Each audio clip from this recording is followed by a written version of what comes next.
The Confrontation Clause of the Sixth Amendment to the United States Constitution provides that in all criminal prosecutions, the accused shall enjoy the right to be confronted with the witnesses against him. Generally, the right is to have a face-to-face confrontation with witnesses who are offering testimonial evidence against the accused in the form of cross-examination during a trial. The 14th Amendment makes the right to confrontation applicable to the states and not just the federal government. The right only applies to criminal prosecutions, not civil cases or other proceedings. The Confrontation Clause has its roots in both English common law, protecting the right of cross-examination, and Roman law, which guaranteed persons accused of a crime the right to look their accusers in the eye. In noting the right's long history, the United States Supreme Court has cited Acts of the Apostles 25:16, which reports the Roman governor Porcius Festus, discussing the proper treatment of his prisoner Paul. It is not the manner of the Romans to deliver any man up to die before the accused has met his accusers face to face, and has been given a chance to defend himself against the charges. It is also cited in Shakespeare's Richard II, Blackstone's Treatise, and Statutes. Testimonial hearsay. In 2004, in Crawford v. Washington, the Supreme Court of the United States significantly redefined the application of the right to confrontation. In Crawford, the Supreme Court changed the inquiry from whether the evidence offered had an indicia of reliability to whether the evidence is testimonial hearsay. The shift was from a substantive and subjective inquiry into the reliability of the evidence, to a procedural question of whether the defendant had been afforded the right to confront her or his accuser. The court implicitly noted the shift, dispensing with confrontation because testimony is obviously reliable is akin to dispensing with jury trial because the defendant is obviously guilty. The Crawford court decided the key was whether the evidence was testimonial because of the Sixth Amendment's use of the word witness. Quoting the dictionary, the court explained that a witness is one who bear testimony and that testimony refers to a solemn declaration or affirmation made for the purpose of establishing some fact. Nonetheless, in Crawford, the Supreme Court explicitly declined to provide a comprehensive definition of testimonial evidence, and, thus evidence subject to the requirements of the Confrontation Clause. In Davis v. Washington and its companion case, Hammond v. Indiana, the court undertook exactly this task. The court explained what constitutes testimonial hearsay. Statements are non-testimonial when made in the course of police interrogation under circumstances objectively indicating that the primary purpose of the interrogation is to enable police assistance to meet an ongoing emergency. They are testimonial when the circumstances indicate that there is no ongoing emergency, and that the primary purpose of the interrogation is to establish or prove past events potentially relevant to later criminal prosecution. The Davis court noted several factors that, objectively considered, help determine whether a statement is testimonial. 1. Whether the statement describes past events or events as they are happening. 2. Whether the purpose of the statement is to assist in investigation of a crime or, on the other hand, provide information relevant to some other purpose. 3. The level of formality of the exchange in which the statement is made. The court noted that a single conversation with, for example, a 911 operator may contain both statements that are intended to address an ongoing emergency and statements that are for the purpose of assisting police investigation of a crime. The latter are testimonial statements because they are the sort of statements that an objectively reasonable person, listening to the statements, would expect to be used in an investigation or prosecution.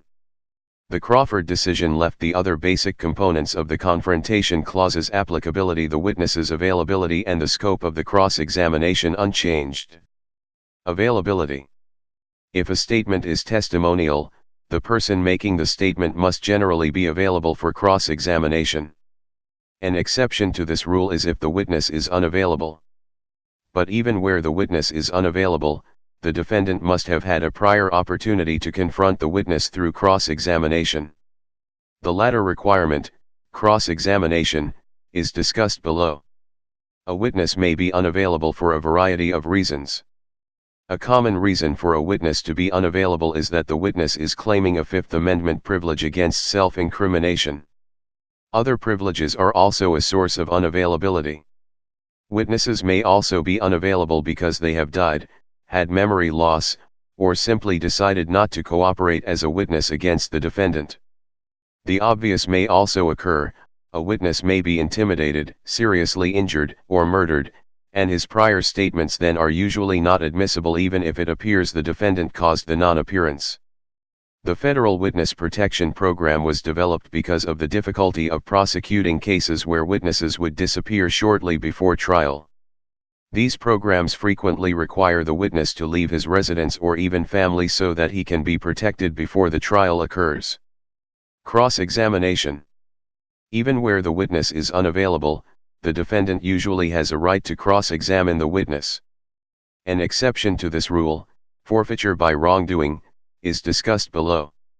The more obvious violations of the right to cross-examine witnesses are those where the defendant has never had the opportunity to cross-examine the witness at all, in any setting, or on any subject.